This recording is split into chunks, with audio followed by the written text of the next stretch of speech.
Kwa majina ninaitwa Musa Peter Mwakatwila, ni mwalimu wa neno la Mungu. Nimetafuta eneo ambalo nimeona ni zuri, tunaweza tukaongea maneno ya Mungu vizuri, nikaeleweka vizuri na kuna utulivu mzuri kabisa. Leo nataka nizungumzie kitu kimoja ambacho ni muhimu wa Kristo, ni muhimu watu wanaoamini Mungu tukakifahamu. Kitu chenyewe ni dhambi ambazo si dhambi. Tutasoma kwamba kuna dhambi ambazo si dhambi. Yaani ni dhambi lakini pia si dhambi.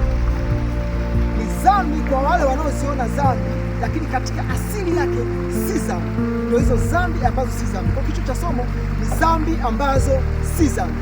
Nataka tuzungumzie hili kwa sababu watu wengi wamekuwa wakijikuta wanaona kwamba Ukristo au kumwamini Mungu, kumtumaini Mungu, kutembea na Mungu imekuwa ni kazi kwao, kwa sababu kila wanachogusa ni dhambi. Wameambiwa na viongozi wao, wameambiwa na walimu wao, wameambiwa na maaskofu wao, wameambiwa na watu ambao wanawakuza kiimani kwamba hiki dhambi, hiki dhambi, hiki dhambi. Katika madhehebu yao wanaambiwa ni dhambi, na madhehebu na matawi, kwa katika matawi yao pengine sio dhehebu fulani, hilo dhehebu lina msimamo ambao unafahamika ni mzuri tu wa kukuza vizuri, lakini hilo dhehebu lina matawi. Huyo kiongozi wa tawi kuna kitu akipendi, kwa kuwa akipendi anawaambia watu ni dhambi, wakati si dhambi, lakini yeye akipendi na moyo wake unaona akifanya hicho anamkosea Mungu, basi anawaambia watu ni dhambi.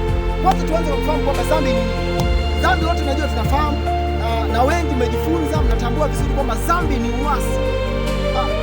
Uasi ni nini? Ni kwenda kinyume na makubaliano. Huo ndio uasi. Sasa watu wamekuwa wakitafuta vitu mbalimbali wasipovipenda, kwa kuwa na nafasi fulani za kuongea mbele ya watu au nini, na watu wengine wanawaambia tu ni dhambi, ambapo si dhambi.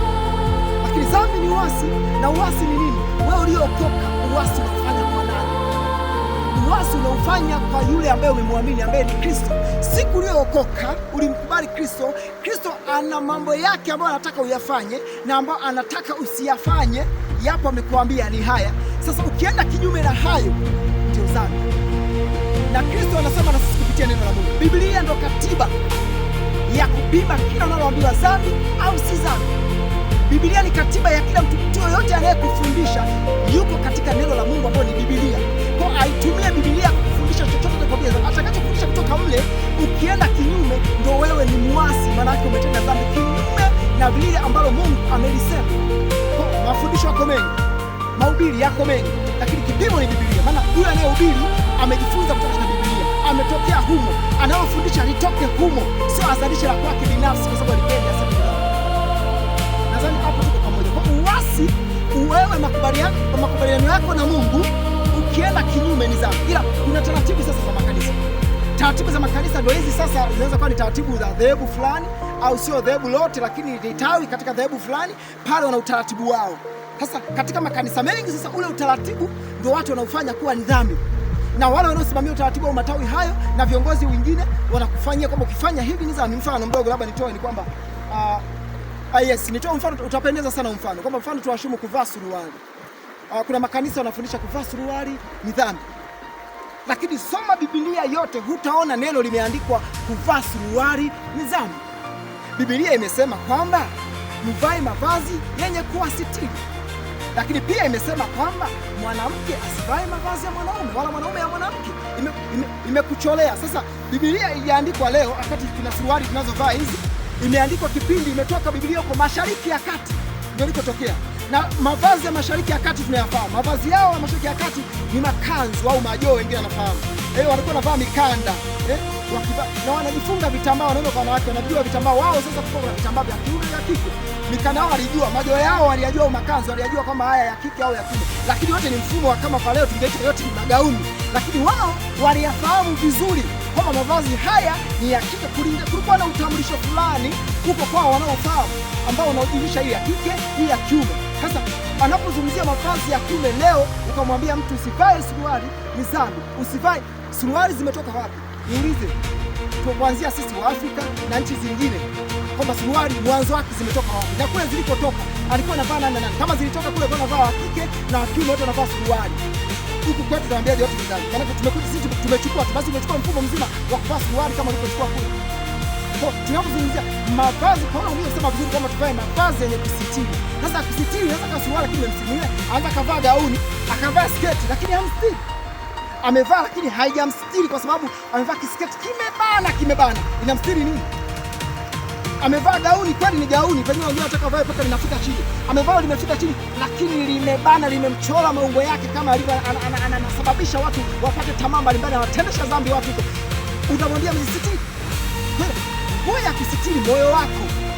Wewe mwenyewe unajua ili vazi nimevaa vazi la kusitiri. Lakini wanapotazama sasa viongozi wako wanakuambia, tuambia watu wanaovaa nguo ambazo pengine kama upendi suruali. Mfano mimi binafsi, nazungumzia mimi binafsi. Mimi sipendi suruali. Kwa naungana ambao wamefundisha kwamba siungani kuambia watu ni dhambi, ila naungana kuambia watu si vizuri kuvaa suruali. Sababu suruali nyingi kwa wanawake kulingana na maumbile yao zinawachora. Kwa zinasababisha watu wawake tamaa, kama ni makanisani, kama ni mitaani, na haileti ushuhuda mzuri. Ndio kuambia kwamba sio vizuri. Tusiwaambie kwamba ni dhambi. Tuwafundishe kwamba sio vizuri. Kwa tusiwajazishe watu dhambi. Ndio maana kunatokea madhahabu mengi, kila mtu anachokiamini tu anajitokeza tu ni dhambi, anajitokeza kwa anaandika, anaanzisha na kanisa kwake, anafanya wanapotaka wenyewe, wanatoka katika msingi wa neno, wanaanza kufanya vitu wanavyovipenda. Mimi kuna vitu sivipendi. Mimi mwenyewe ni miongoni mwa watu ambao sipendi kufanya suruali kabisa. Na sipendi kweli, sipendi. Kwa hiyo mimi sasa kama nataka nimwambie kuvae suruali, nitamwambia kwamba si vizuri kuvaa suruali. Haileti ushuhuda mzuri. Kutokana na maumbile lako, kuna kitu kimoja mitatu, unamfundisha kwa uzuri. Na huo ndio upendo, kufundishana kwa misingi hiyo. Na sio tu suruali, nimetoa mfano wa mavazi. Ila kuna mambo mengi ambayo katika makanisa, madhehebu mbalimbali ni utaratibu wa kikanisa, lakini wamelasimisha kwamba ni dhambi. Yaani sinisemaje, wamechukua vile ambavyo wanavipenda kwamba vingefaa katika kanisa letu, na ni vizuri kwa sababu utaratibu ni mzuri, na utaratibu mimi napenda kwa 100%. Na nakubaliana na ile Wakorintho 1:14-40 kwamba mambo yote yatendeke kwa uzuri, kwa utaratibu na uzuri. Nakubaliana naye. Ni bila utaratibu hamna linaloendelea. Lakini tuambie watu wote, na mtu akikosa akienda kinyume na huo utaratibu, ajijua ameenda kinyume na hana nidhamu katika kanisa. Awajibishe katika kanisa kutokuwa na nidhamu. Ila sio kwamba ana dhambi kwa sababu ameenda kinyume na ule utaratibu. Dhambi ni uasi, na uasi unatoka katika inatoka katika katiba yetu kubwa, Biblia. Inapimwa pale, hii dhambi, hii si dhambi. Tusizalishe dhambi, tukawabebesha watu mizigo, wanaona kila anachofanya dhambi. Kila anachokifanya yeye ni dhambi tu, hamna jambo jema. Anajaribu kwamba ahitaji asogee kwa Mungu, anakuta anaambiwa na hiki dhambi. Anaingia mitandaoni kukutana na wachungaji wa uongo au mamitume sina manabii wa uongo. Wapo na wengine zile ambazo si dhambi. Wako ambao wamezama ndio wanapitiza, wanasahau, wanatoka nje ya Biblia, wanasema dhambi sio dhambi. Alafu wapo tena wamekuja ambao zile ambazo ni dhambi halisi ambazo Mungu amekataza katiba katika Biblia yetu, wanasema si dhambi. Tukemee zile dhambi ambazo Mungu amesema, na wale wanaotosha watu kwa kuambia hizi si dhambi, au ndio tuwakemee kwamba hizi ni katiba zimo ni dhambi, au ndio lakini sio tuwatengenezee watu dhambi zingine, kwa kama Mafarisayo ambao walikuwa wanawabebesha watu mizigo ya dhambi na wenyewe amewashinda, wameacha wamebaki wasimamia watu wasema dhambi, wakati wenyewe wanashinda kwenye madhambi huko. Tuambie watu kweli, dhambi ambiwe dhambi, na akikosea katika taratibu zetu tumwambie umeasi utaratibu wetu, sio umemwasi Mungu, umeasi utaratibu wetu. Na kama kwenye taratibu wetu mtu akiasi kuna jambo tunatoa na bila achukuliwe hatua hiyo, maana hana nidhamu, na ataharibu nidhamu ya kanisa, ataharibu nidhamu ya dhehebu, ataharibu nidhamu ya kila unachokifanya kama ametoka nje ya taratibu. Tusimwambie dhambi, utawachosha watu. Akienda dhambi atajikuta anamuona Mungu ni mzito. Biblia inasema wanaomfuata Kristo atawafanya kuwa huru kwa kweli. Watu mnawafunga na minyororo, hamna huru, ni minyororo tu. Tusome Biblia. Kila ambaye unamwamini Kristo, haijalishi una nafasi gani katika kanisa, lakini unamwamini Mungu, soma Biblia. Hiyo ndio itakuwa ni kipimo chako. Utamfahamu Mungu vizuri kwa kusoma na kumuomba Mungu. Mungu atakufunulia, Roho Mtakatifu atakufundisha na utafahamu, na viongozi wako kufundisha. Utakuwa na maswali ya kuuliza, kwa nini iko hivi? Moyo wako utakwambia. Biblia na jambo moja ambalo nakuwa sana makini. Kile ambacho si dhambi, ukiamini kuwa ni dhambi, umefundishwa na mwalimu sijui ametoka tu anakuambia tu ni dhambi, ukikifanya ukaamini ni dhambi, ukikitenda ni dhambi kweli. Ndio maana somo linaitwa dhambi ambazo si dhambi. Kwamba kwa nini dhambi ni dhambi? Kwa sababu umeamini ni dhambi, lakini kiasi si dhambi. Biblia inathibitisha. Ukisoma kitabu cha Warumi 14 ukienda 23 anakuambia pale, soma yote, utasoma nadharia yote anazungumzia pale, zungumzia vyakula na vitu vingine, lakini chini pale 23 ukisoma kule chini kule anakuambia kitu kimoja, anasema na kila tendo lisiyotokana na imani ni dhambi. Lakini pia Warumi hiyo 14:14 anakueleza kwa uwazi kwamba kwa asili yake kila kitu kama si najisi, lakini mtu anayekiona yeye ni najisi kwake.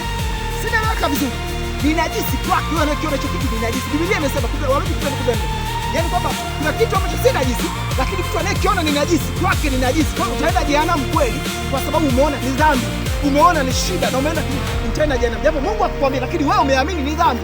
Kwa umemuita Mungu katika kile kwamba Mungu, kwangu hiki ni dhambi. Umeingia agano kwamba hiki ni dhambi, maana yake utakapokitenda ni dhambi kwako, hakati kwa asili hakikuwa dhambi, ambayo unavaa suruali na unaamini ni dhambi. Kweli umetenda dhambi, unabidi ukatubu kwa sababu umeamini ni dhambi. Na ndio maana ukifunzwa na walimu ambao wamekupotosha, hiyo haitakuondoa na jehanamu. Jehanamu utaenda kwa sababu nafsi yako, namna ambavyo wewe unachukulia jambo ndivyo ambavyo lipo. Kwa hiyo tusome Biblia ili tufute kila zile ambazo ni dhambi za uongo, tuzitoe, tubaki na dhambi asili kabisa, ni dhambi. Usimuuzi Mungu, usiamini vibaya. Ukiamini vibaya umepotea. Kitu ambacho si dhambi ukiamini ni dhambi kwako na utahukumiwa kwacho. Nadhani hapa nimeleka vizuri. Soma Biblia, jifunze Biblia ili kwamba umjue Mungu vizuri, umsogelee Mungu vizuri, uone raha ya kuwa ndani ya Kristo, usione kama ni mateso, ni shida, ni fungwa ambayo no. Mungu ni mzuri. Narudia, Mungu ni mzuri.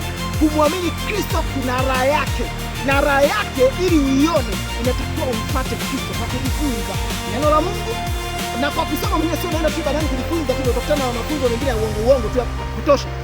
Kwa kujifunza na mwenyewe unajifunza na unaomba, Mungu atakufundisha. Asante sana, na kama kuna swali lolote au jambo lolote ambalo linahusiana hili ukaona hujaelewa, wewe hapo chini comment, nitaliona, nitapitia kwa haraka kweli.